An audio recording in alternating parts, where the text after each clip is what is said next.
सात वचन और अग्नि को साक्षी मानकर जिस तरह 7 फेरे लिए जाते हैं और जिस तरह एक बाप अपनी जान से प्यारी नाजों से पली बेटी को सिर्फ ब्याह बंधन के नाम पर एक अनजान अजनबी के हवाले कर देता है और बेटी अपने माँ बाप की मर्जी के आगे अपना सर झुकाकर इस विश्वास पर अपना मायका छोड़कर ससुराल जाती है कि उसे वहां राम जैसा पति मिलेगा, ससुर के रूप में पिता और सास के रूप में एक माँ मिलेगी और उसे वहां वो सब मिलेगा जो उसे मायके में मिलता था।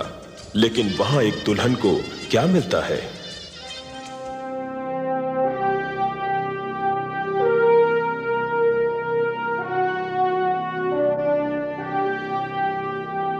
बस इतना ही सामान लेकर आए हो? अरे ये क्या कम है, पहली बार के लिए इतना काफी है।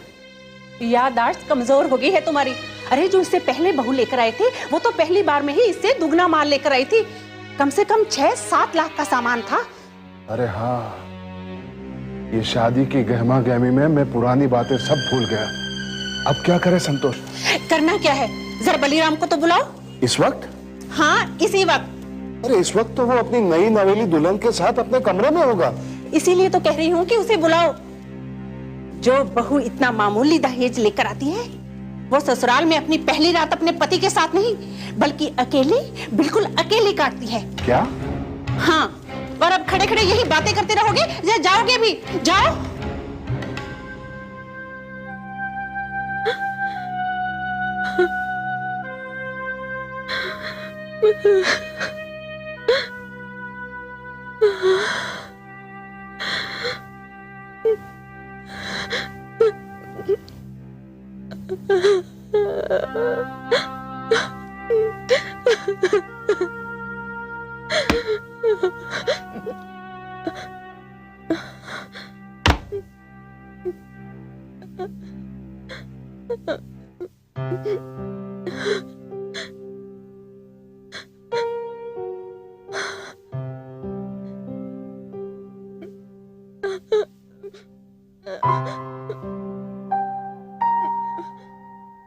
ये क्या पूर्णिमा, तुम रो रही हो? ये रोने धोने के रिवाज बहुत पुराने हो गए, अब रोना बंद करो। और वैसे भी अब तुम अपने मायके में नहीं ससुराल में हो और रोने धोने के लिए सारी उम्र तो पड़ी ही है हमारे पास। अब अपना ये प्यारा सा चेहरा मुझे दिखा दो। बलिराम! बलिराम!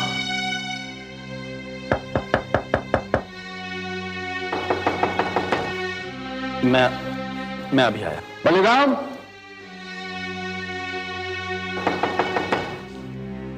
बलिराम! बेटा बलिराम! जी आप जरा आना मेरे साथ। जी।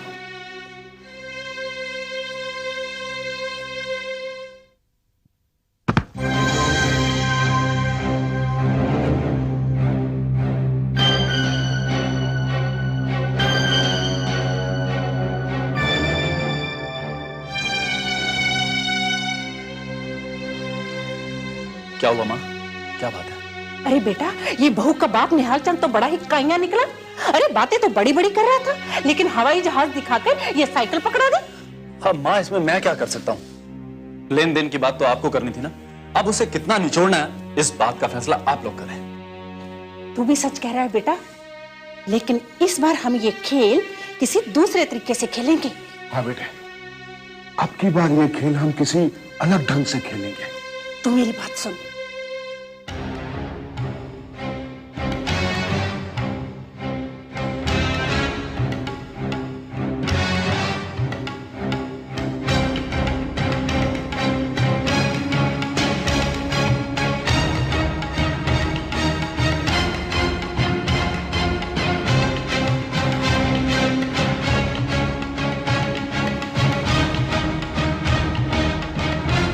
हाँ माँ, मैं समझ गया।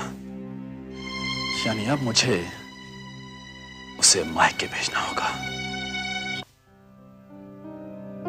गायत्री, बेटी की शादी हो गई, एक बड़ी चिंता, बड़ा बोझ उतर गया। अब चैन आया है मन को। अरे लेकिन तुम्हें क्या हुआ? कभी कभी ऐसा लगता है हमने अपनी बेटी के साथ बड़ा अन्याय किया है, बड़ी ज्यादती की है हमने उसके साथ। अरे ये क्या कह रही हो गायत्री? क्या ज्यादती की हमने उसके साथ? जिस तरह से पूर्णिमा को रमेश पसंद था और रमेश भी पूर्णिमा को पसंद करता था, कितना अच्छा होता हम अपनी बेटी की शादी उसकी पसंद के लड़के से कर देते। मैं माँ हूँ, अपनी बेटी को अच्छी तरह से जानती हूँ। मुझे आज भी पूर्णिमा की वो सारी बातें याद आ रही हैं। पिताजी, पिताजी, मैं रमेश को अपने साथ लेके आई हूँ। रमेश,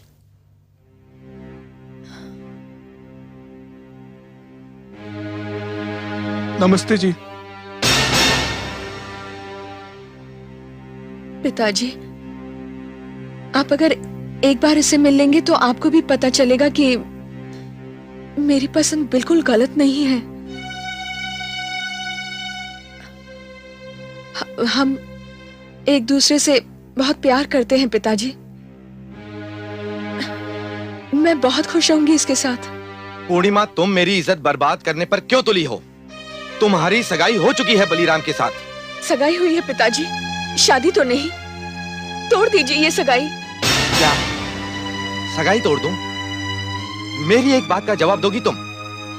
जब इस रिश्ते की बात चल रही थी तब तुमने मुझे क्यों नहीं रोका? उस समय हिम्मत नहीं जुटा पाई पिताजी, डर लगता था आपसे। और अब हिम्मत जुटा ली तुमने? डर निकल गया तुम्हारे मन से? और क्या कहकर तोड़ूं मैं ये सगाई? कह दूं कि मेरी बेटी एक ऐसे लड़के से प्यार करती है जिसे मैं जानता तक नहीं, जिसके खानदान के बारे में मुझे कुछ भी पता नहीं। और जब लोग मुझसे कहेंगे कि अगर मैं जानता था कि मेरी बेटी किसी और से प्यार करती है तो मुझे ये रिश्ता जोड़ने की क्या जरूरत थी, ये सगाई करने की क्या जरूरत थी, तो मैं क्या जवाब दूंगा उन्हें? मजाक समझ लिया है तुमने इसे? लोग हंसेंगे, मजाक उड़ाएंगे मेरा, हम कहीं मुंह दिखाने लायक नहीं रहेंगे। ये रिश्ता, ये सगाई का बंधन दो परिवारों की इज्जत का सवाल है। और एक बात अच्छी तरह से समझ लो, बेटी मां बाप के जिगर का टुकड़ा जरूर होती है, लेकिन साथ ही साथ वो मां बाप की नाक भी होती है।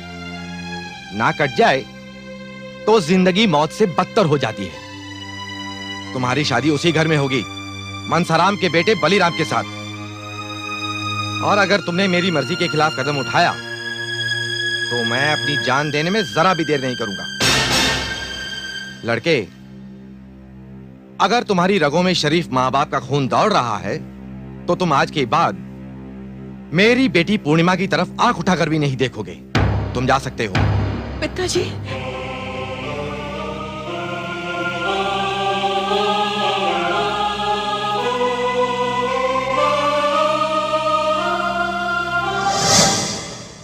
पूर्णिमा की मां, मैंने जो कुछ भी किया सोच समझकर और अपनी बेटी के भविष्य को ध्यान में रखकर किया। आजकल अच्छे लड़के मिलते कहां हैं? लड़कियां बूढ़ी हो जाती हैं अच्छे रिश्तों के इंतजार में।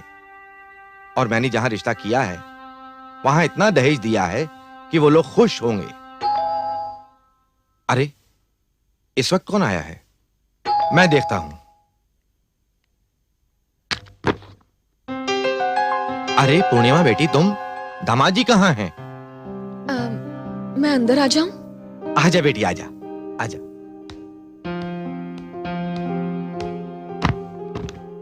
माँ, सब ठीक ठाक तो है ना? हाँ माँ, ठीक ही है। लेकिन बेटी, तू अकेली कैसे चली आई? वो पिताजी, ओह, सब ठीक है ना बेटी? हाँ माँ। हेलो भाई साहब, मैं आपका समधी मनसाराम बोल रहा हूँ। नमस्ते। नमस्ते भाई साहब। नमस्ते। क्या बात है भाई साहब, सब कुशल मंगल तो है ना? वो तो सब पता नहीं, मगर मैं आपको बताऊं कैसे? बात क्या है भाई साहब?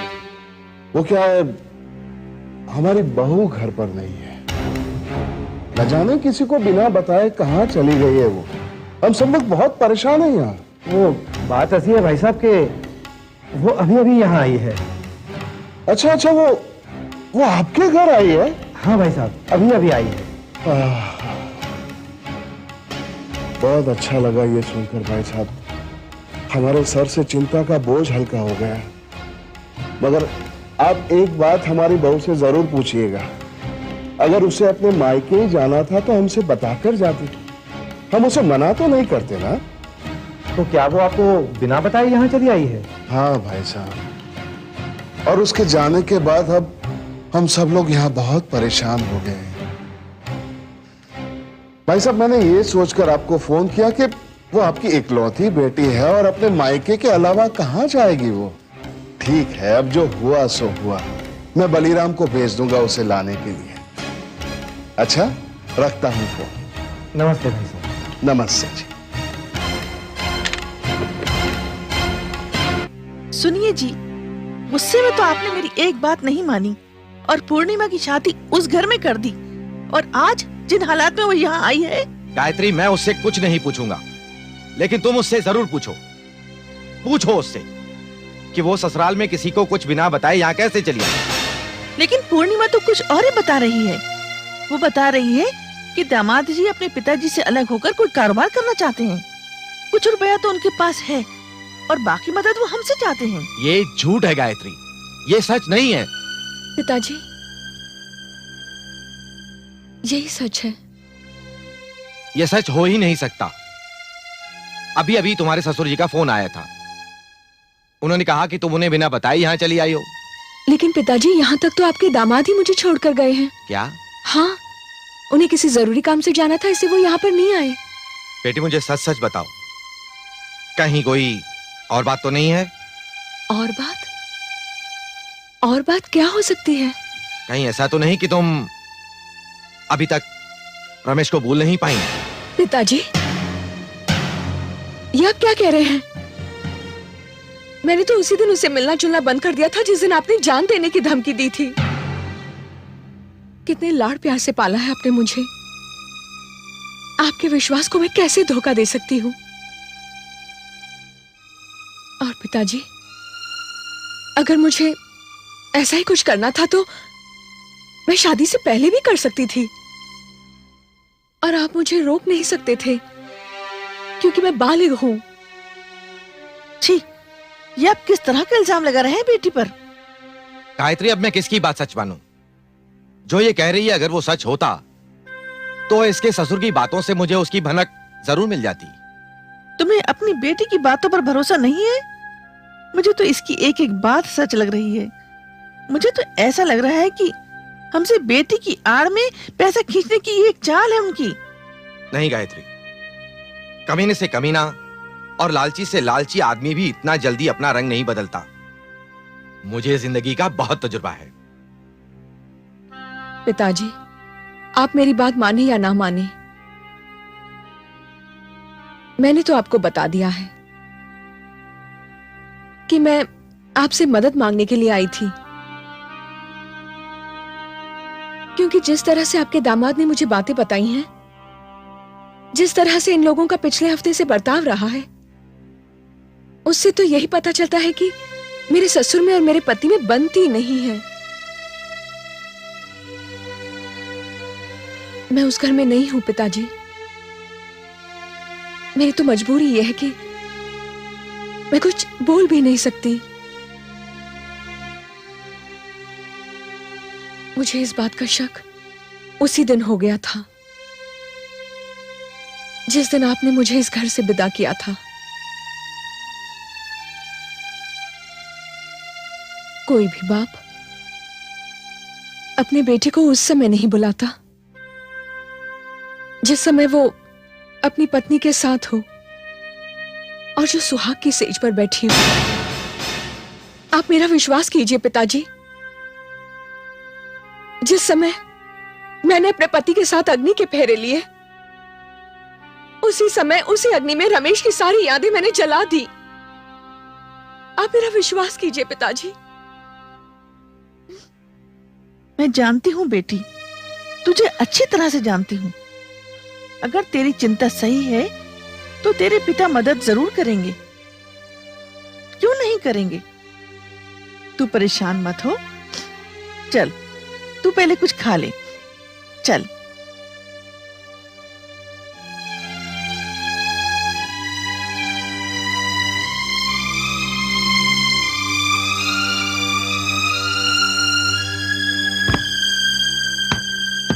माँ, माँ, क्या है?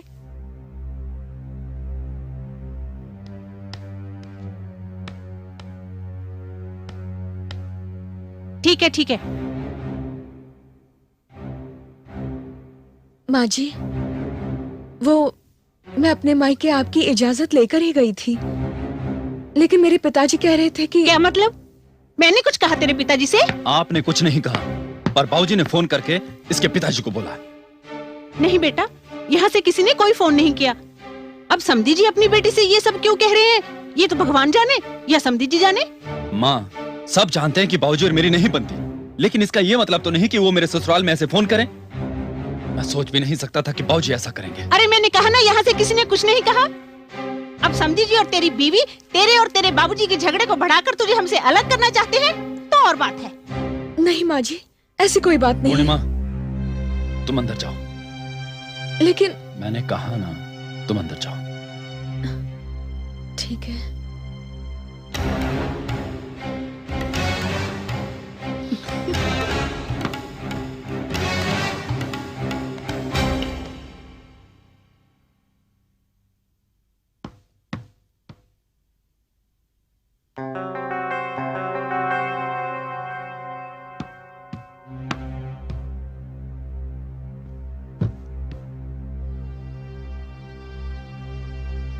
पूर्णिमा, माँ की बात का बिल्कुल बुरा नहीं मानना।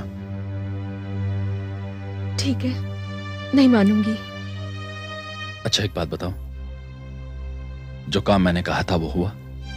हाँ, सूटकेस में है। सुनो, माँ जी और बाबूजी लाख नाराज हो, लेकिन आपका उनसे अलग होने की बात करना कोई अच्छी बात नहीं है। पूर्णिमा, तुम बाबूजी को नहीं जानती, मैं जानता हूं। ये तो पिताजी ने हम पर विश्वास करके पैसे भिजवा दिए, और अब जो कदम मैंने उठाया है मैं उसे पीछे नहीं हटाऊंगा। अच्छा ये बताओ कि कितने पैसे लाई हो? 50,000। 50,000? हाँ, शादी में बहुत खर्चा हुआ था। पिताजी का हाथ भी बहुत तंग था। ये रकम भी उन्होंने कर्ज लेकर दी है। पूर्णिमा, तुम्हारे बाबूजी कितने अच्छे हैं। तुम्हें 50,000 रुपए दिए और मुझसे जिक्र तक नहीं किया। ये अलग बात है कि 50,000 से मेरा कुछ नहीं होगा। दोस्तों और रिश्तेदारों से 2-3 लाख रुपए का और इंतजाम करना पड़ेगा, तब जाके काम शुरू होगा। पर तुमने जो मेरे लिए किया वो हर लड़की नहीं करती। आजकल की लड़कियां तो बस, सच कहूं पूर्णिमा, तुम बहुत अच्छी हो, सच।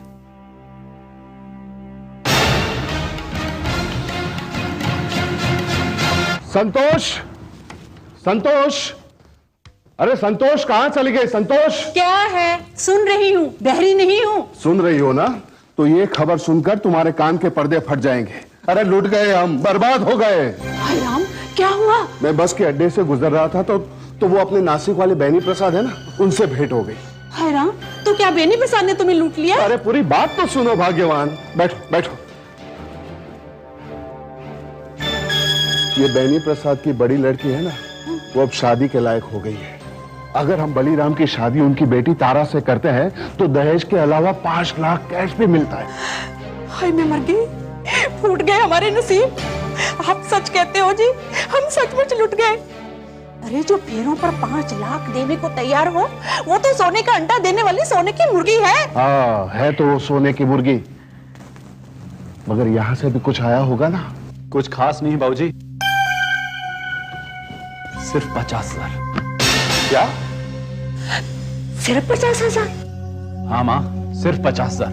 और बाबूजी, उसके लिए भी मेरे ससुर को कर्ज लेना पड़ा। लगता है अब इन तिलों में तेल नहीं है। लेकिन अब ये 10 लाख की आसामी जो है, इसका क्या करूं? इसका क्या करना है? जाकर पकड़ लो। हाँ पकड़ लो, लेकिन इसका क्या करे संतोष? इसका भी वही करेंगे जो पहली वाली का किया। लेकिन तुम मेरी बात नहीं समझती। लेकिन छोड़ो, पहली वाली का किसी को पता चला? इसमें बलीराम की राय लेना बहुत जरूरी है। बाबूजी, आज तक मैंने आपकी बात टाली है जो अब टालूंगा, और ज्यादा से ज्यादा होगा भी क्या, फांसी तो होगी नहीं। शाबाश बेटे। बहुत अच्छे बेटे। अब भगवान का नाम लेकर शुरू करते हैं शुभ कार्य। हाँ, तो अब बताइए आप यहाँ कैसे? दरअसल बेनी प्रसाद जी, मैं बहुत परेशान हूँ। क्यों, क्या परेशानी है? क्या बताओ बेनी प्रसाद जी, अभी महीने भर पहले ही मैंने मेरे इकलौते बेटे बलीराम की शादी की थी। पता नहीं पिछले जन्म में कौन से पाप किए थे, कैसी बदचलन और बदमिजाज बहू मिली है हमें। हमसे बिना बताए घर से चली जाती है और फिर बेशर्म होकर घूम फिरकर वापस घर चली आती है। ऐसी आवारा और बदचलन बहू को आप वापस कैसे आने देते हैं? तो क्या करूं, लोगों के सामने अपनी इज्जत का तमाशा करूं? मेरा बली तो इस लड़की से शादी नहीं करना चाहता था। ये तो हमारी मत मारी गई थी कि इस जहर को हम अमृत समझे और मेरे सीधे साधे भोले भाले बेटे की जिंदगी बर्बाद कर दी। बेनी प्रसाद जी चाहता है कुछ खाकर अपनी जान दे दो। अरे आप क्या कह रहे हैं मनसाराम जी? आप क्यों जान देंगे अपनी? छुट्टियां पकड़कर निकालिए उस लड़की को घर से बाहर, छुटकारा पाइए उससे। आखिर इस दुनिया में कोई कायदा कानून है कि नहीं? बेनी प्रसाद जी, कुछ भी करने से पहले मैं ये सोचता हूँ कि ये समाज क्या कहेगा, ये दुनिया क्या कहेगी। अरे दुनिया और समाज को मारिए गोली और पहले अपने बेटे की जिंदगी को देखिए। अभी उसकी उम्र ही क्या है? अगर उसने अपने आप को कुछ कर लिया तो सारी उम्र रोते रहेंगे आप। नहीं नहीं नहीं नहीं बेनी प्रसाद जी, आप ठीक कह रहे हैं। मैं अभी घर जाकर उस काली नागन से छुटकारा पाता हूं। आपने मेरी चिंता का बोझ हल्का कर दिया, धन्यवाद। हाँ जी, ऐसी भी क्या जल्दी है? रुकिए और खाना वाना खा कर जाइए। अब खाना कहाँ गले से नीचे उतरेगा बेनी प्रसाद जी। वहां मेरे बेटे के सर पर सदमे की ऐसी बिजली गिरी है, शर्म के मारे उसने घर से बाहर निकलना बंद कर दिया। तो आज्ञा दीजिए, चलता हूं मैं।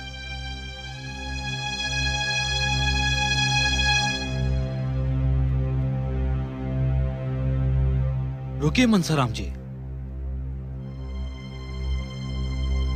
जी देखिए, पांचों उंगलियां बराबर नहीं होती। मैं कुछ समझा नहीं। मैंने अभी तक तो आपको समझाया ही नहीं। अगर एक लड़की आवारा और बदचलन निकले तो इसमें आपका या आपके बेटे का क्या दोष है? छुटकारा पाइए उस लड़की से। लड़कियों की कमी तो नहीं है दुनिया में। सभी जानते हैं कि आप लोग शरीफ आदमी हैं और शरीफ लोगों की औलाद भी शरीफ ही होती है। उसे कोई भी शरीफ और सुशील लड़की मिल जाएगी। ये आप क्या कह रहे हैं बेनी प्रसाद जी?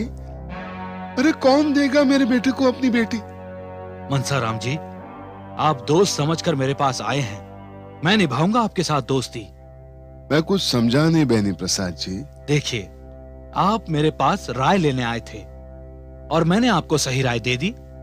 अब बस जल्दी से उस लड़की से छुटकारा पाइए और आइए मेरे घर में शगुन लेकर, मेरी बेटी तारा के लिए। जी? जी हाँ।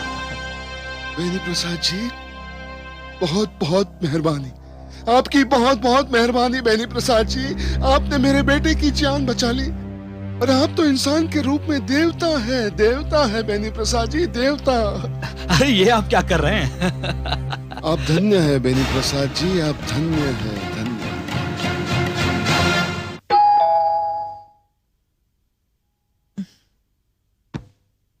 अरे दामाद जी, आप कैसे हो बेटा? ठीक माँ जी। कौन आया है? जी दामाद जी आए हैं। अरे दामाद जी आप जाओ बेटा, बाबूजी के साथ बैठो, मैं चाय लेकर आती हूँ। अच्छा? जीते रहो। क्या बात है बेटे, कुछ परेशान दिखाई दे रहे हो? हाँ बाबूजी, परेशान तो हूं, और सच बात यह है कि अब ये परेशानी छुपाई भी नहीं जा सकती। लेकिन बेटे आखिर हुआ क्या है? बाबूजी पूर्णिमा क्या हुआ पूर्णिमा को? पूर्णिमा कल से लापता है। क्या? घर पे बिना किसी को कुछ बताए पता नहीं कहां चली गई। मुझे तो लगा कि शायद वो यहां आई होगी। वो यहां नहीं आई बेटे। यहां नहीं आई? नहीं। तो फिर कहां गई होगी? बाबूजी घर में सब उसको तलाश कर रहे हैं, सब परेशान हैं। क्या?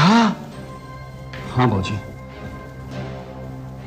अभी तक हमने ये बात सबसे छुपा कर रखी थी, क्योंकि ये पहली बार नहीं हुआ, इससे पहले भी कई बार हो चुका है। यहां तक कि पिछली बार जब वो यहां आई थी तो मेरी मर्जी के खिलाफ आई थी। लेकिन बेटे उसने तो कहा था कि तुम उसे यहां छोड़कर गए थे।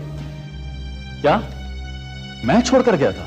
हाँ बेटे, और वो यहां से 50,000 रुपए भी ले गई थी। क्या? हाँ, और उसने तो ये भी बताया कि तुम्हारे और तुम्हारे पिताजी के बीच कुछ अनबन चल रही है। नहीं बाबूजी, ये सरासर झूठ है, ये बिल्कुल सच नहीं है। मुझे तो हैरत हो रही है कि उसने आपके साथ ऐसा क्यों किया। बाबूजी, मैं भगवान की सौगंध खा के कह रहा हूं, मुझे 50,000 के बारे में कुछ नहीं पता, और अगर उसे पैसे चाहिए थे तो वो मुझसे मांग सकती थी, मैं उसे देता। और आप बताइए, हमें किस चीज की कमी है? भगवान का दिया हमारे पास सब कुछ है, फिर हम आपसे पैसे क्यों मांगेंगे? बाबूजी, अगर हमें पैसे मांगने होते तो हम शादी से पहले दहेज में डिमांड करते, पर हम उन कमीनों में से नहीं है जो दहेज मांगते हैं। बाबूजी, घर में सब परेशान है, उसका फोन आए या उसका पता चले तो मुझे जरूर बता दीजिएगा।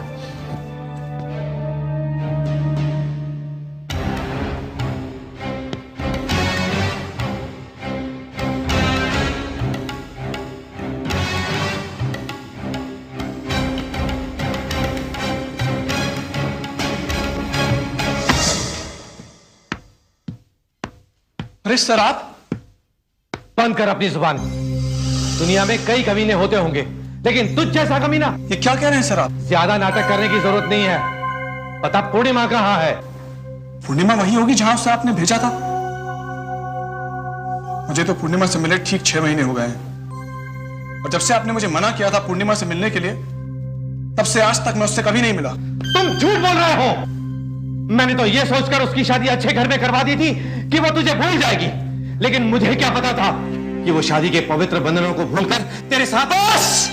बस कीजिए सर, बहुत बोल चुके हैं आप। लगता है आप अपने होश और हवास खो बैठे हैं। ये सच है कि मैं पूर्णिमा से प्यार करता था, और आज भी करता हूं, लेकिन पूर्णिमा जैसी शरीफ और अच्छी लड़की के जिस्म को छूने के ख्याल से भी मैं घबरा जाता हूं। मैं सिर्फ इतना ही कहूंगा कि अगर इस दुनिया में पूर्णिमा नाम की लड़की शरीफ नहीं है, पवित्र नहीं है, तो पवित्र नाम की चीज से इस दुनिया का विश्वास उठ जाएगा। सर, मैं आपकी इज्जत करता हूं। मैं समझ सकता हूं कि पूर्णिमा के साथ जरूर कोई हादसा हुआ है जिसकी वजह से आप अपना मानसिक संतुलन खो बैठे हैं।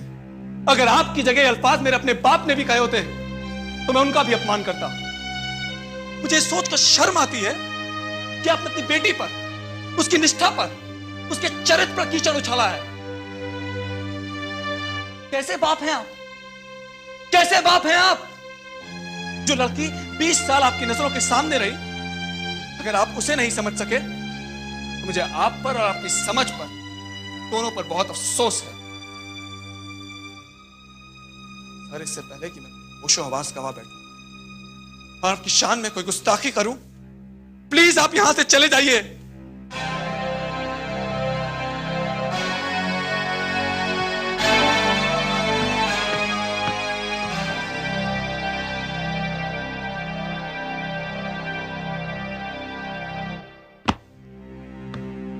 अरे आप कहाँ थे? आप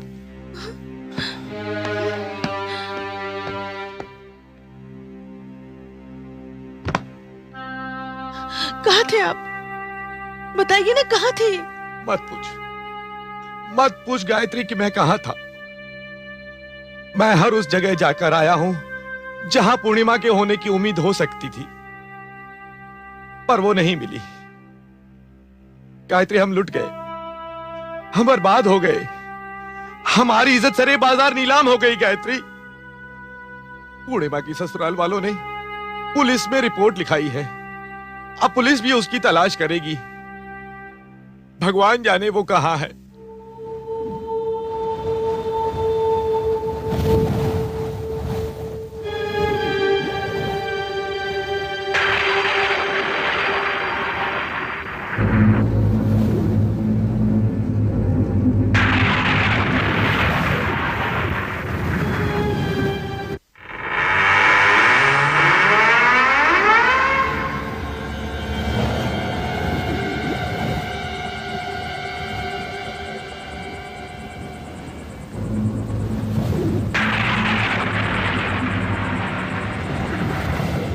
कौन हो तुम? पूर्णिमा। पूर्णिमा, आप यहां क्यों आई हो? क्या हमारी इतनी बदनामी काफी नहीं थी? अरे तूने तो हमें जीते जी मार डाला। कमबख्त, तू मर क्यों नहीं गई?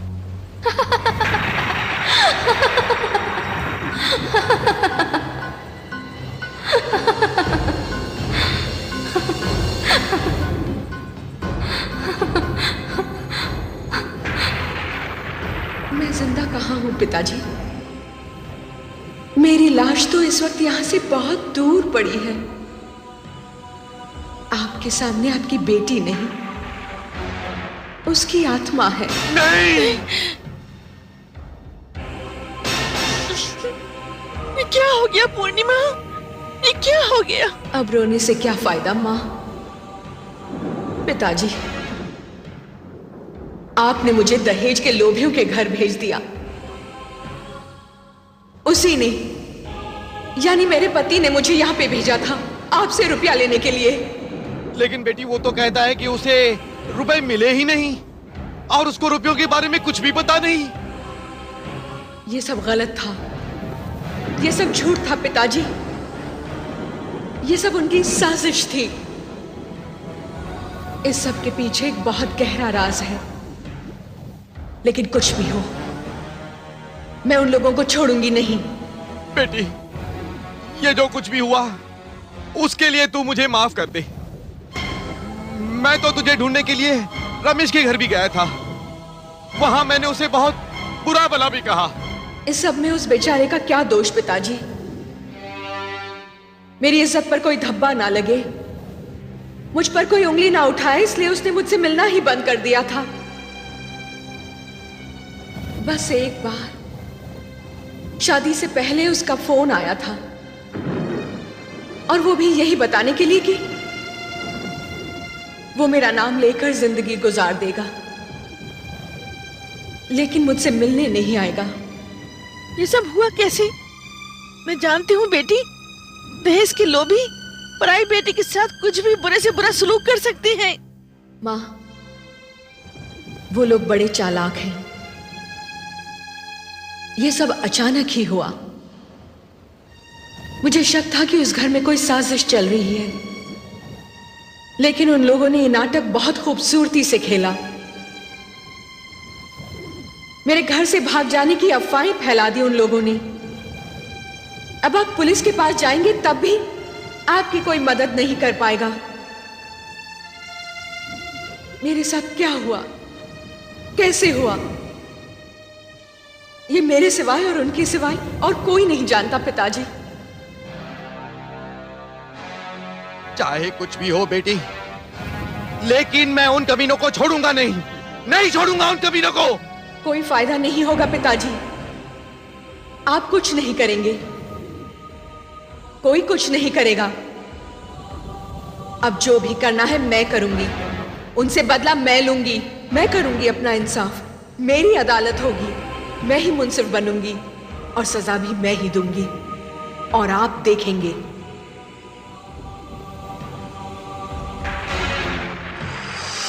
बेटी, बेटी, गायत्री, गायत्री, सच तो ये है कि पूर्णिमा का असली गुनहगार मैं हूं। अगर मैंने पूर्णिमा का हाथ रमेश के हाथ में दे दिया होता तो हमें आज ये दिन नहीं देखना पड़ता गायत्री, हमें ये दिन नहीं देखना पड़ता।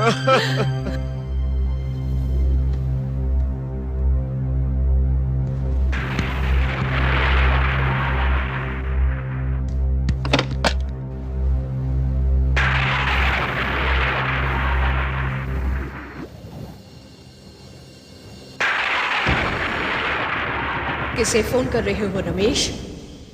पूर्णिमा, तुम? सब लोग घर पर तुम्हारे लिए परेशान हैं। अभी मैं तुम्हारे ही घर पर फोन कर रहा था। मैं जानती हूं। लेकिन ये सब क्या हो रहा है? आखिर तुम थी कहां? मैं इस वक्त कहां हूं तुम सोच भी नहीं सकते रमेश। और मेरी लाश ऐसी जगह पर है जहां पर कोई पहुंच भी नहीं सकता। ये सब क्या कह रही हो तुम? हाँ रमेश, मैं जिस्म नहीं आत्मा हूं। पूर्णिमा प्लीज प्लीज इस वक्त मेरे साथ मजाक मत करो। सच सच बताओ तुम कहां थी? यकीन नहीं आता तो छूकर देखो मुझे। जरूर देखूंगा।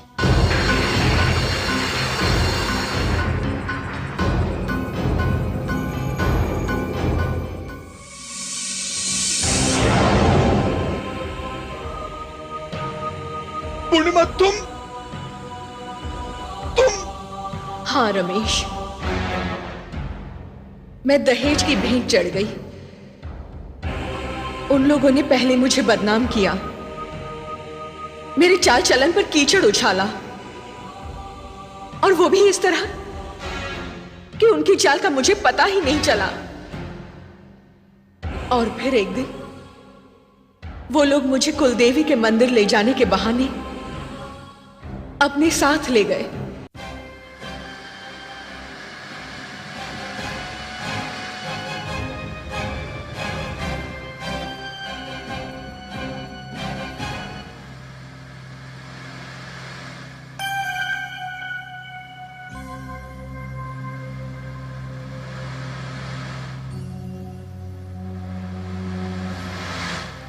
ये कहीं गलत रास्ते तो नहीं आए हम? नहीं, हम गलत रास्ते पर नहीं जा रहे। हम अपनी कुल देवी के दर्शन करने जा रहे हैं।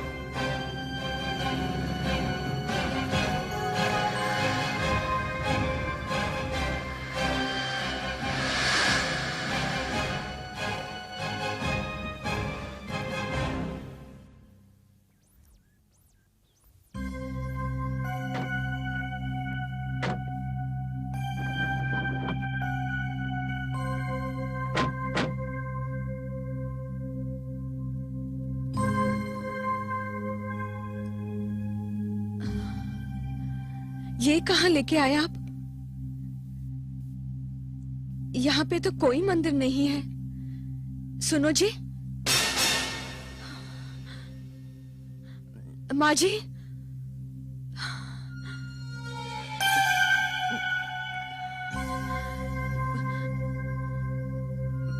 बाबूजी,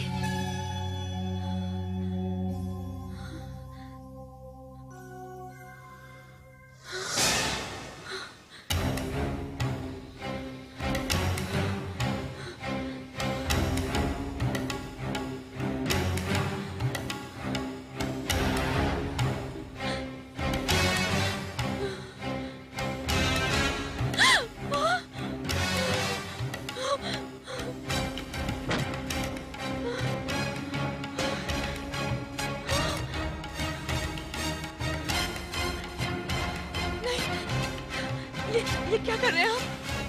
प्लीज ऐसा मत कीजिए, प्लीज प्लीज प्लीज प्लीज ऐसा मत कीजिए, प्लीज।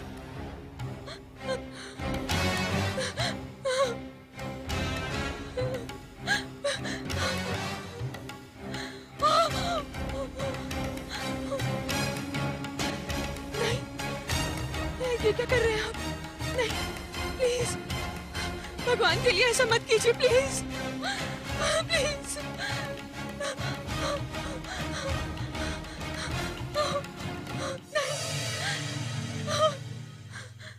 ऐसा नहीं कर सकते आप। नहीं,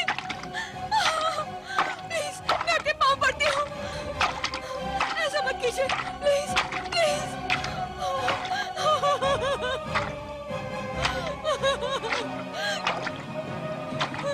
प्लीज।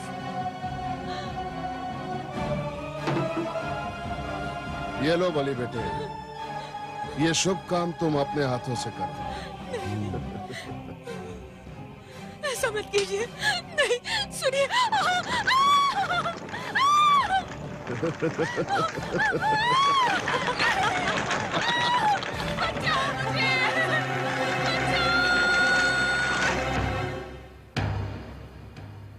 पूर्णिमा, एक ऐसा जुल्म हुआ है तुम्हारे साथ, वो भी उस देश में जहां नारी को देवी की तरह पूजा जाता है। ये अन्याय, ये अत्याचार आखिर कब तक? मैं उन तीनों को जिंदा नहीं छोड़ूंगा।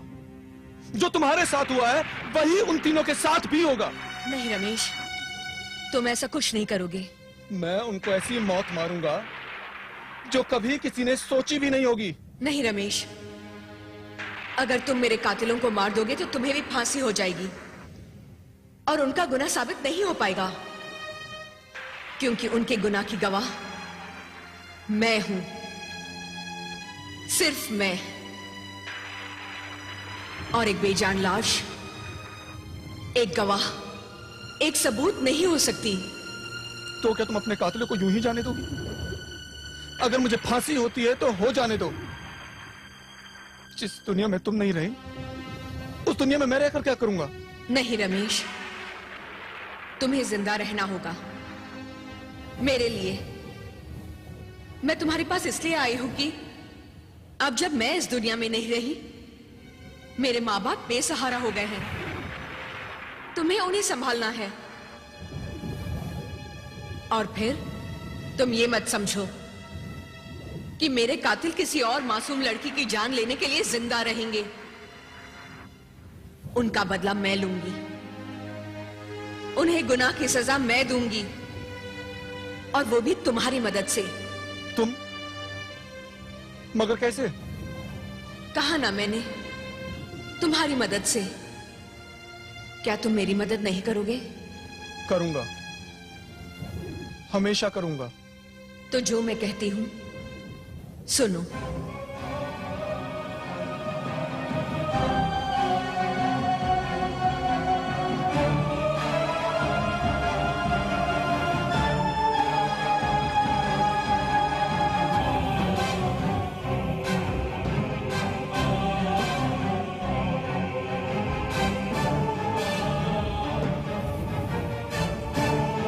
हे भगवान, कितने अरमान थे मेरे दिल में कि घर में बहू आएगी, फिर वो माँ बनेगी, पोता पोती होंगे, लेकिन सारे अरमान बिखर गए।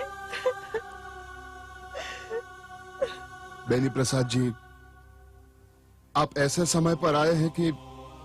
मनसाराम जी, मैं सही समय पर आया हूं। मैं आपके दुख में शरीक होने आया हूं। देखिए मनसाराम जी, इससे पहले भी मैंने आपको यही कहा था कि जो हुआ उसे भूलने की कोशिश कीजिए। इसमें आपका कोई दोष नहीं है और आपको शर्मिंदा होने की जरूरत भी नहीं है। मनसाराम जी, मैं एक दोस्त होने के नाते आपके पास एक प्रस्ताव लेकर आया हूं। कैसा प्रस्ताव? आप मेरी बेटी तारा को अपने घर की बहू बना लीजिए। जी?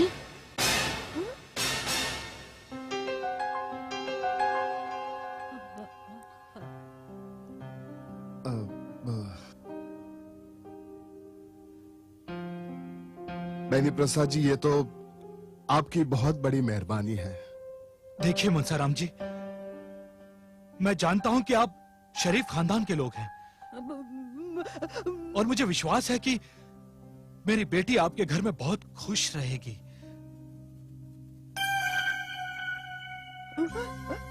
अगर आपको ऐतराज ना हो तो सगाई की रस्म अदा कर दीजिए। मैं आपको कैसे इनकार कर सकता हूं? आप तो अंधे की लाठी बनकर आए हैं। क्यों संतोष?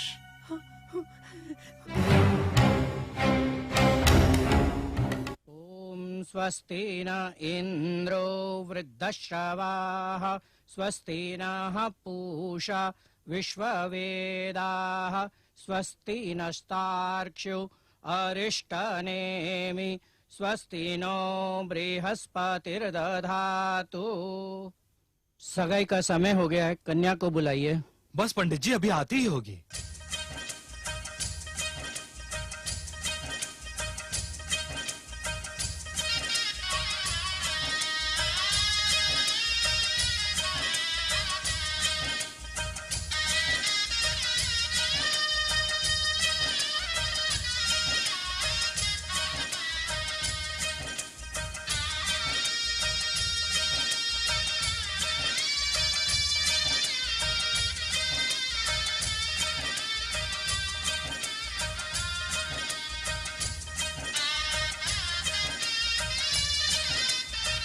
आओ बेटे।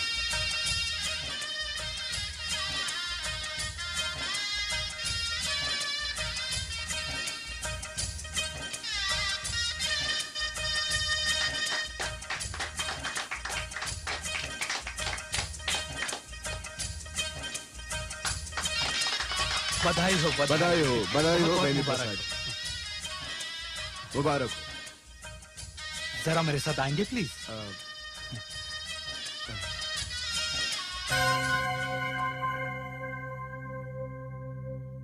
देखिए मनसाराम जी, अब उस लड़की से जल्दी से तलाक लीजिए और मेरी बेटी के साथ शादी का मुहूर्त निकलवाइए। जी बेनी प्रसाद जी, आपने एक बहुत बड़ी लज्जा से मुझे मुक्ति दिला दी। अब छोड़िए इन सब बातों को और शादी की तैयारी कीजिए। और हाँ, मैंने अपने 5 बेटियों की शादी का इंतजाम पहले से ही करके रखा हुआ है। हर बेटी को दहेज के अलावा 10 लाख रुपया नगद है। नहीं नहीं नहीं बेनी प्रसाद जी, मुझे ना ही रुपए चाहिए ना ही दहेज चाहिए। मुझे तो बस एक ऐसी बहू चाहिए जो मेरे घर की इज्जत को बनाए रखे और मेरे बेटे की जिंदगी को खुशियों से भर दे। जी मनसाराम जी, आप जैसा चाहते हैं ना, बस वैसा ही होगा। जी।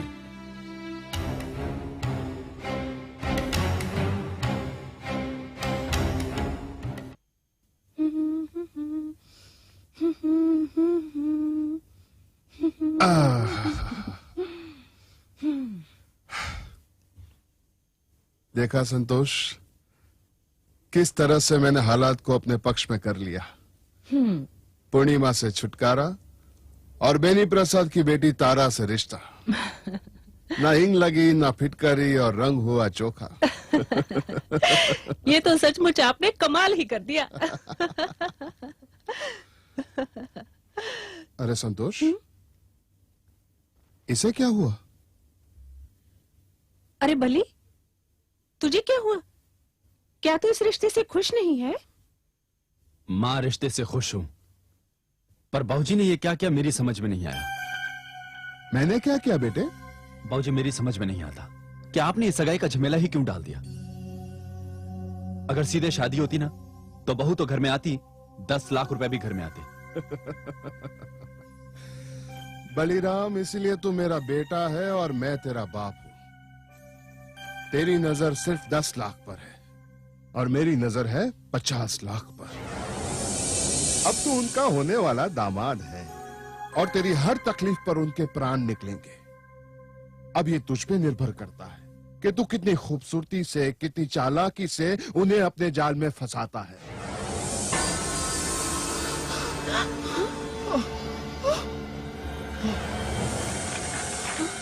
बाबूजी, ये क्या हो गया? बलिराम, ये यहाँ कैसे लगी? बुझाओ इसे। गिराओ, नीचे गिराओ जल्दी। बुझाओ इसे। हे बली बुझाओ इसे। बाबूजी, क्या हो रहा बाबूजी? आग लगी कैसे? बली बेटे, पैर संभालना तुम्हारा।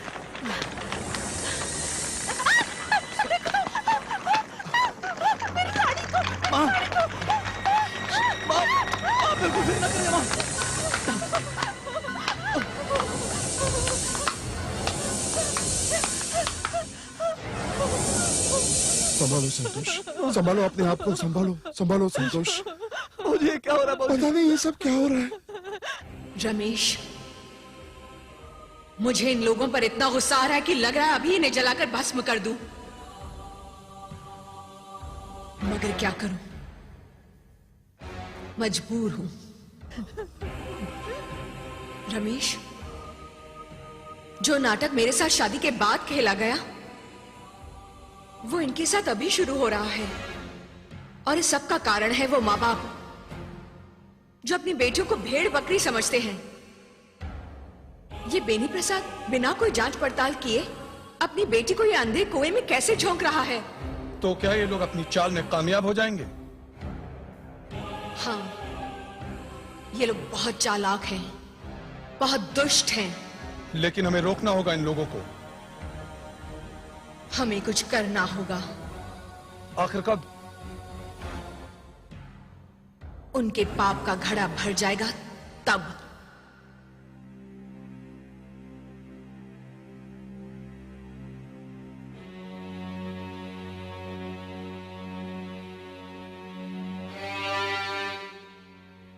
बलिराम बलिराम बलिराम, तुम ये कैसी बातें कर रहे हो? बेटे, मैं तुम्हें अपना कारोबार शुरू करने के लिए मना नहीं कर रहा हूँ। कारोबारी में लोग अपने दोस्तों से, रिश्तेदारों से, बैंकों से कर्ज लेते हैं। लेकिन बेटे, ये तो नई नई रिश्तेदारी है और इसमें ये कर्ज लेना, नहीं नहीं बेटे, ये अच्छी बात नहीं है। बेटे, वो लोग क्या सोचेंगे हमारे बारे में? बाबूजी, मैं कोई भीख या दान नहीं मांग रहा हूँ, कर्ज मांग रहा हूँ। और जैसे ही मेरा काम हो जाएगा सारा पैसा लौटा दूंगा। नहीं नहीं नहीं नहीं बली, ये नहीं हो सकता। बेटे, इस बंसाराम ने आज तक किसी के सामने अपना माथा नहीं टिकाया सिवाय भगवान के। ये बेनी प्रसाद पहले मेरे मित्र थे और अब रिश्तेदार हैं। अरे एक एहसान तो किया है उन्होंने हम पर, अपनी बेटी इस घर में देकर। अब दूसरे एहसान का बोझ उठाने की हिम्मत नहीं है मुझ में बेटे। अपने बाप की बात मान और ये ख्याल अपने दिल से निकाल दे बेटे। बेटे, ये पैसों की लेन देन है और पैसे वो भी कम नहीं, पूरे 10 लाख। बाबूजी, आप मेरे बात समझने की। वाह मनसाराम जी, वाह। अरे बेनी प्रसाद जी, आप? नमस्ते। नमस्कार। नमस्कार बेटी। नमस्ते। जीती रहो बेटी। नमस्ते। सुखी रहो, सुखी रहो। आइए ना, आइए बैठिए, आइए। बैठेंगे हम बाद में, मगर आपसे एक शिकायत है। कैसी शिकायत? मनसाराम जी, आप सिर्फ मुंह देखी रिश्तेदारी निभा रहे हैं, दिल से नहीं। ये क्या कह रहे हैं बेनी प्रसाद जी? मैंने क्या किया है? क्या किया आपने? आपकी सारी बातें सुन ली है मैंने। जी? जी मनसाराम जी, अगर हमारा होने वाला दामाद कुछ कारोबार शुरू करना चाहता है और उसे कारोबार शुरू करने के लिए रुपए की जरूरत है, तो क्या वो रुपए बाहर से लेगा? क्या आपने मुझे इस काबिल भी नहीं समझा? ये क्या कह रहे हैं आप बेनी प्रसाद जी? मैं सच कह रहा हूं मनसाराम जी। अब इस घर में मेरी बेटी भी तो आने वाली है, और बेटी और दामाद में क्या फर्क है? जो दामाद जी चाहते हैं मैं वो दूंगा और आप इसमें कुछ नहीं बोलेंगे। बेटे बलिराम, मैं कल ही 10 लाख रुपए का ड्राफ्ट बनाकर तुम्हें भेज दूंगा। अब उधर क्या देख रहे हो? मनसाराम जी को कहने के लिए अब कुछ भी नहीं रह गया है। क्यों मनसाराम जी? अब मैं क्या कह सकता हूँ बेनी प्रसाद जी? अरे बेटे, मुझे क्या देख रहे हो बेटे? पांव छुओ, ससुर जी के पांव छुओ बेटे। अरे नहीं नहीं बेटा।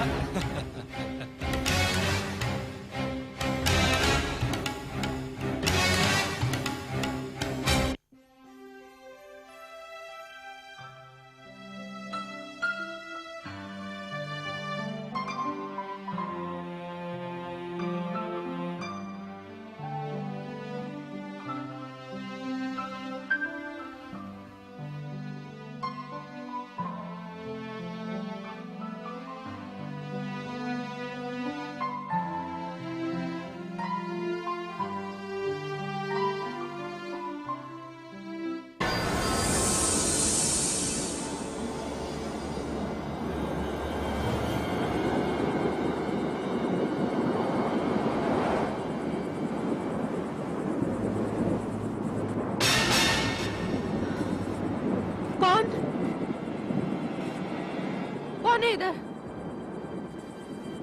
सामने क्यों नहीं आता? सामने आओ, कौन है?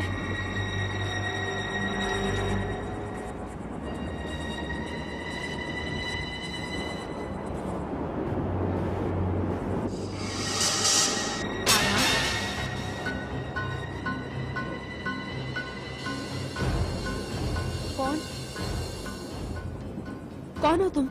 मैं पूर्णिमा। कौन पूर्णिमा? मैं उस आदमी की पत्नी हूँ जिसके साथ तुम्हारी शादी होने वाली है। ओह, तुम्हारी हिम्मत कैसे हुई यहाँ आने की? उन शरीफ लोगों के मुंह पर कालक पोत कर चली गई थी ना तू तो? फिर क्यों आई है मेरे पास? उनके खिलाफ उल्टा सीधा कहकर बहकाने आई है मुझे? नहीं नहीं, मैं तो तुम्हें ये बताने के लिए आई हूँ कि जो मेरे साथ हुआ वो तुम्हारे साथ ना हो। अच्छा, जरा मैं भी तो जानूं, क्या हुआ था तुम्हारे साथ? जो मेरे साथ हुआ वो किसी और के साथ ना हो।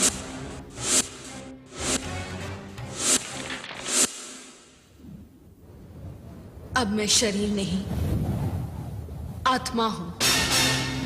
आत्मा? हाँ, यकीन नहीं आता तो छू कर देखो मुझे।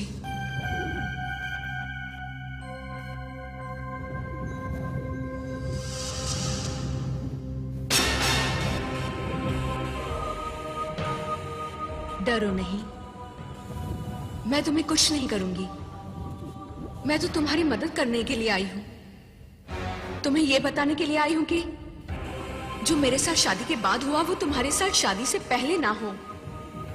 क्या मतलब है तुम्हारा? उन लोगों ने मेरे माता पिता से भी उसी तरह पैसा ऐंठा था जिस तरह तुम्हारे पिता से वो 10 लाख रुपए की मांग कर रहे हैं। शादी से पहले 10 लाख, शादी के बाद और जब कोई और बड़ी आसामी मिल जाएगी तब तुम्हारा भी वही हाल होगा। घर से भाग जाने का इल्जाम और उसके बाद आपका खेल। पर मैं तुम्हारी बातों का यकीन कैसे करूं? वहां खिड़की के बाहर रमेश खड़ा है, वो तुम्हें सारी सच्चाई बता देगा।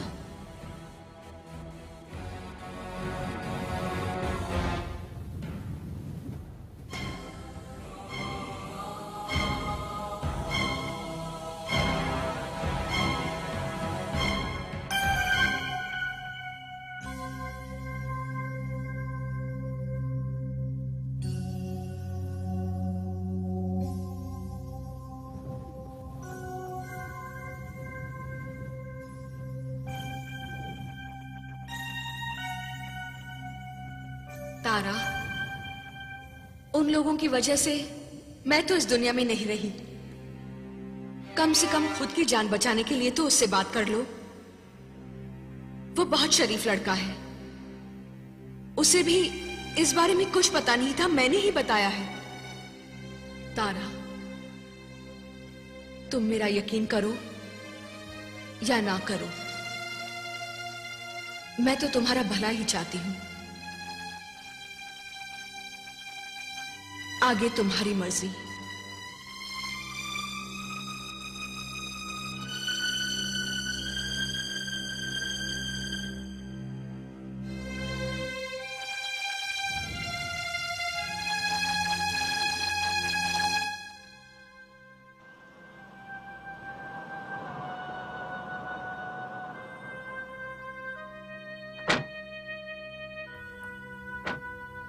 तारा जी, इस तरफ। तारा जी, ये देखिए, मेरी बात का यकीन करने के लिए सबूत। तारा जी, ये बड़ा कड़वा सच है, बड़ा भयानक सबूत है ये।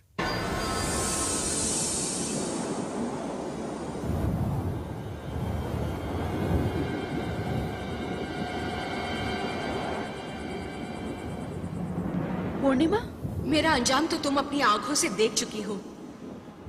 मुझे उम्मीद है कि मुझे इंसाफ दिलाने में तुम मेरी मदद करोगी। मुझे क्या करना होगा पूर्णिमा? हेलो, कौन? तारा बेटी? अरे कहाँ से बोल रही हो तुम?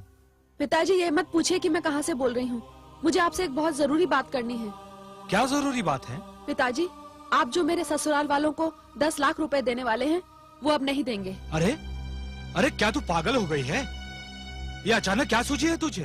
पिताजी, मैं जो कुछ भी कह रही हूँ बिल्कुल सोच समझ कर कह रही हूँ। शादी से पहले अपने होने वाले दामाद को यूँ पैसे देना कोई अच्छी परंपरा नहीं है। लेकिन जबान देकर पलटना भी तो, लोग क्या कहेंगे हमारे बारे में? आप कोई बहाना भी तो कर सकते हैं। लेकिन बेटी। पिताजी लेकिन वेकिन कुछ नहीं, इसी में हम सबकी भलाई है, खासकर मेरी। और पिताजी प्लीज प्लीज आप और कोई सवाल नहीं पूछेंगे अभी। पर है कहाँ तू अब? पिताजी मैं फिर फोन करके बताऊंगी। और हाँ, आप ये फोन 1 घंटे बाद करेंगे।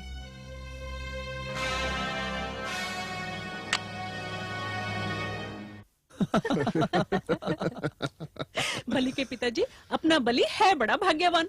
भगवान भी इसको घर बैठे कैसे कैसे रिश्ते भेज देता है। माँ, आज की रात वैसे तो मुझे नींद आएगी नहीं, और अगर आ भी गई ना तो सारी रात सपनों में मुझे 10 लाख रुपए ही दिखाई देंगे। ये देखो, ये भी सच बोल रहा है। हेलो, कौन? मनसाराम जी, मैं बेनी प्रसाद बोल रहा हूँ। अरे बेनी प्रसाद जी, हाँ हाँ हाँ, कहिए कैसे याद किया? जी वो एक बात कहनी थी आपसे। हाँ हाँ हाँ, कहिए क्या बात है? जी, कल जो मैंने 10 लाख रुपए का ड्राफ्ट देने की बात की थी ना। हाँ हाँ जी जी जी। वो काम कल नहीं हो पाएगा। जी? उसमें थोड़ी अड़चन आ गई है मनसाराम जी, वो थोड़ा वक्त लग जाएगा। यानी समझिए कि 1 महीना। मुझे बहुत शर्मिंदगी हो रही है ये कहते हुए। नहीं, आप ये क्या कह रहे हैं बेनी प्रसाद जी? आप बिल्कुल चिंता मत कीजिए, आप बिल्कुल शर्मिंदा मत होइए। आप इस बात को अपने दिल से निकाल लीजिए। ये तो समय समय की बात है बेनी प्रसाद जी, आज ना तो महीने भर बाद। हाँ नहीं, आप इत्मीनान रखिए, हमारी तरफ से इत्मीनान रखिए। हाँ अच्छा। क्या क्या कहा उसने? कल रुपए नहीं दे रहा? बाबूजी, यही कहा उसने। हाँ? संतोष, तेरा तो सारा का सारा नाटक धरा का धरा रह गया। लेकिन कल तो हाँ करके गया था, अब कौन सी बिल्ली आड़े आ गई?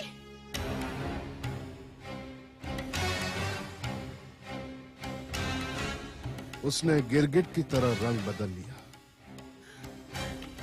लेकिन मेरा भी नाम मनसाराम है। एक बार उसकी बेटी बहू बनकर इस घर में आ गई ना, तो मैं 10 लाख की जगह 50 लाख वसूल करूंगा।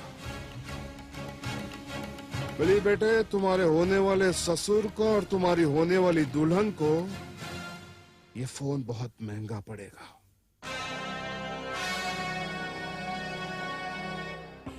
देखा, ये है इनकी असलियत। मैं तो खुश हूं कि तुमने ये सब वक्त से पहले देख लिया। तुम्हारी जिंदगी तो बर्बाद होने से बच गई। लेकिन मुझे खुशी तब मिलेगी जब तुम्हें इंसाफ मिलेगा। और मुझे इंसाफ तुम दिलाओगी।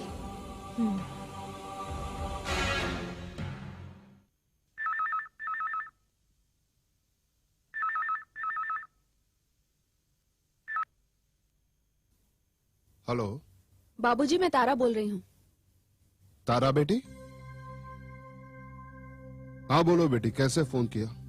जी बाबूजी, पिताजी ने आपको फोन करके कहा कि वो आपको वो 10 लाख का ड्राफ्ट कल सुबह नहीं दे पाएंगे। हाँ, ऐसा ही कहा उन्होंने। देखिए बाबूजी, पता नहीं पिताजी ने ऐसे क्यों कहा, ये सुनकर मैं बहुत परेशान हो गई हूँ। लेकिन तुम क्यों इसमें परेशान हो रही हो? परेशान कैसे ना हूँ, ये हमारी इज्जत का सवाल है। मुझे उस घर में अपनी जिंदगी गुजारनी है, और पिताजी का इस तरह जबान देकर मुकर जाना मुझे बिल्कुल अच्छा नहीं लगा। देखिए, आपके शहर में मेरा बैंक अकाउंट है, मैं आ रही हूँ आपके पास। मैं अपने बैंक से 10 लाख रुपए निकालकर दे दूंगी आपको। क्या तुम दोगी 10 लाख? जी बाबूजी, मैं दूंगी 10 लाख। मैं आ रही हूँ आपके पास। आप तीनों को चलना पड़ेगा मेरे साथ। हम तीनों को? क्यों, इसमें कोई बुराई है? नहीं नहीं नहीं नहीं नहीं नहीं बेटी, तुम तो हमारी होने वाली बहू हो। तो फिर आप तीनों चल रहे हैं ना मेरे साथ? हाँ हाँ हाँ, चल रहे ना बेटी, चल रहे। हाँ, सुखी रहो बेटी। हाँ, अच्छा। थैंक यू तारा जी। अजीब बात है, बाप ने कहा ना और बेटी कहती है हाँ। हम तीनों को जाना है, वो आ रही है हमें लेने। पर बाबूजी, ये कौन सा वक्त है बैंक खुला होने का? इस वक्त तो कोई बैंक खुला नहीं होता। अरे बेवकूफ, तुझे आम खाने से मतलब है या गुटलियां गिनने से? जाकर तैयार हो जा।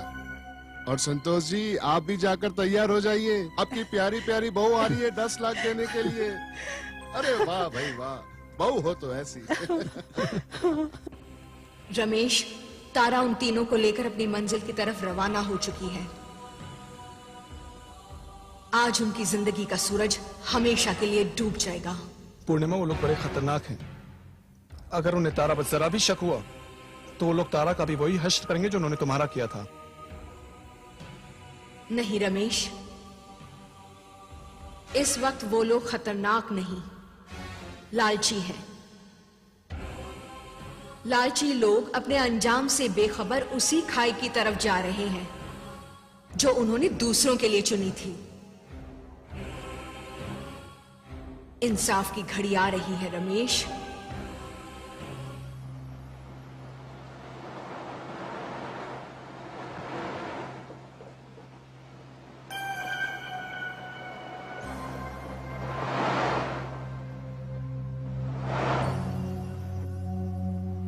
कहीं हम गलत रास्ते पर तो नहीं जा रहे? नहीं, ये बिल्कुल सही रास्ता है।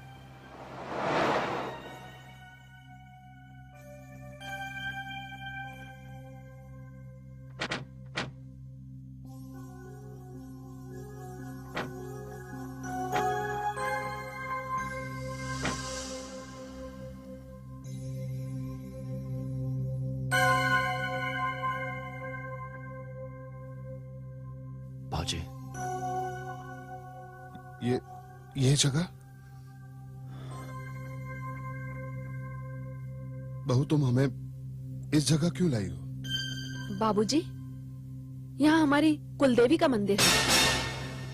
आइए दर्शन कर लें। कुलदेवी का मंदिर? ये जगह? लेकिन यहाँ मंदिर कहाँ है? अरे, याद नहीं आपको? यही तो लाए थे आप अपनी बहू पूर्णिमा को। हाँ?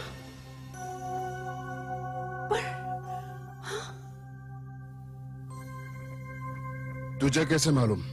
मुझे मालूम हो गया है, सब कुछ मालूम हो गया है। तुम्हारे सारे कारनामे, सारी असलियत खुल गई है।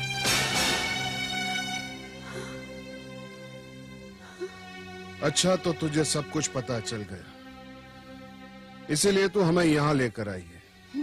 यानी मैनकी को जुकाम हो गया। हाँ? अब जब तुझे सब पता चल ही चुका है तो तू क्या समझती है?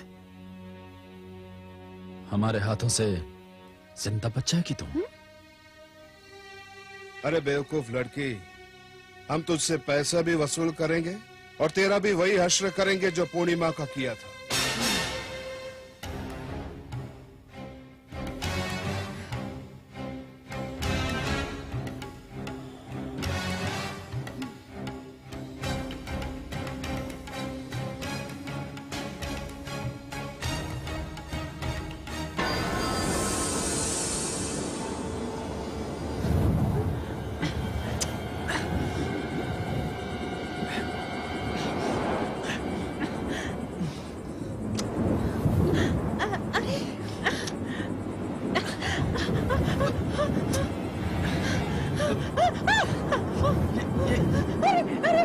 ये क्या हो रहा है बाबूजी?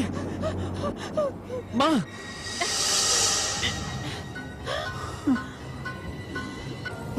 पूर्णिमा,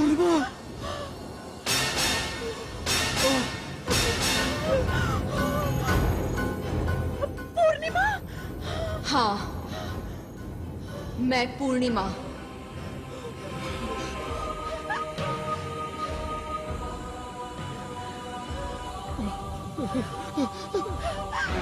मुझे मारकर तुम लोगों को चैन नहीं आया कि अपना दूसरा शिकार फांसने के लिए अपनी मरी हुई बहू पर आपने ये इल्जाम लगाया कि वो घर छोड़कर दूसरे के साथ भाग गई है।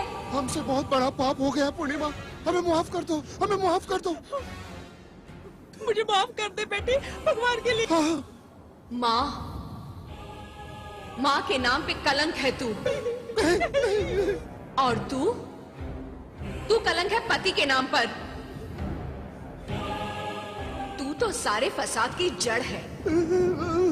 ससुर के नाम पे एक ऐसा कलंक है जिसे गंगा जल भी नहीं धो सकता। और अब तुम तीनों का शिकार बनने वाली थी तारा। नहीं। कहो हाँ या ना। नहीं। ना? मैं तो मर गई, लेकिन मेरी आत्मा अशांत थी। तुम तीनों से बदला लेने का मैंने संकल्प किया था, जो आज पूरा होगा। हमें छोड़ दो पूर्णिमा, हमें छोड़ दो। नहीं, तुम तीनों में से कोई भी नहीं बचेगा। नहीं। मुझे माफ कर दे बेटी, भगवान के लिए मुझे छोड़ दे। आज मेरी अदालत में तुम तीनों मुजरिम हो और मैं मुंसिफ तुम तीनों को सजाए मौत का हुक्म देती हूँ। नहीं। तुम तीनों उसी तरह जलोगे जिस तरह तुमने मुझे जलाया था। हमें छोड़ दो पूर्णिमा, हमें छोड़ दो। माँ के लिए मुझे छोड़ दो।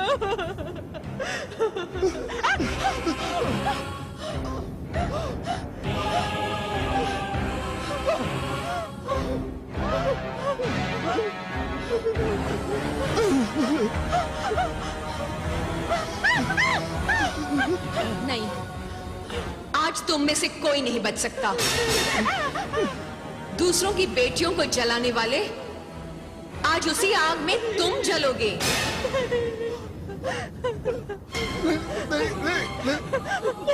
माफ कर दो, बेटी, माफ कर दो।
तारा,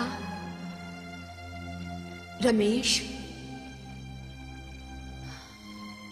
गुनहगारों को तो सजा मिल गई, लेकिन सिर्फ ये लोग दोषी नहीं हैं। वो माँ बाप भी दोषी हैं, जो अपनी बेटियों को बोझ समझकर दहेज के लोभियों के घर भेज देते हैं। पूर्णिमा ने तो अपना इंसाफ पा लिया, लेकिन हर लड़की तो पूर्णिमा नहीं होती ना। और अब हर लड़की को अपनी जंग अपने आप लड़नी है। पूर्णिमा, तुमने जो एहसान किया है मुझ पर, उसे मैं इस जन्म में तो क्या, जन्म जन्म तक नहीं चुका पाऊंगी। तारा,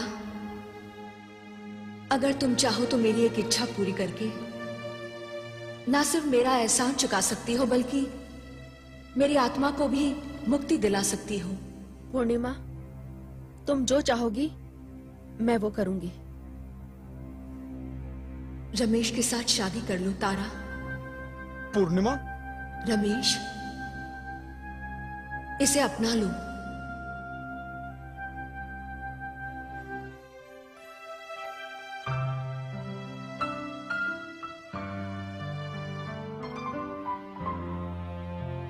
भगवान तुम दोनों को सदा खुश रखे। अलविदा।